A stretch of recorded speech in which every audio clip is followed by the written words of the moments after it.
ஒரு வயசான கண்ணு தெரியாத தாத்தா மரத்தடியில ஓய்வெடுத்து இருந்தாங்க. அந்த வழியா வந்த ஒரு பையன், ஏய் கிழவா, இந்த வழியா யாராவது போனாங்களா? இல்லப்பா, அப்படி யாரையும் பாக்கலப்பா. அவர் போன கொஞ்ச நேரத்துல இன்னொருத்தர் வந்து, ஐயா இந்த வழியா யாராவது போனாங்க? ஆமா, இதே கேள்வியை கேட்டுன்னு ஒருத்தர் போனாரு.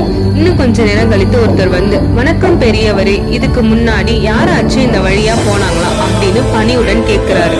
மன்னா, முதல்ல ஒரு இளைஞன் போனார், அடுத்த ஒரு அமைச்சர் போனார். 2 பேருமே நீங்க கேட்ட இதே கேள்வியை கேட்டுன்னு போனாங்க. மன்னருக்கு ஒரே ஆச்சரியம். ஐயா, உங்களுக்கு கண் பார்வை தெரியாது, அப்புறம் எப்படி மன்னர்னு கண்டுபிடிச்சீங்க?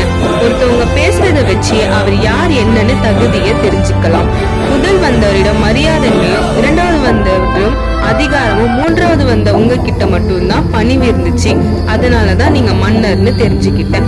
நம்ம பண்ற செயலும் நம்ம பண்ற பேச்சும் தான் நம்ம யாருன்னு எல்லாருக்கும் தெரியப்படும்.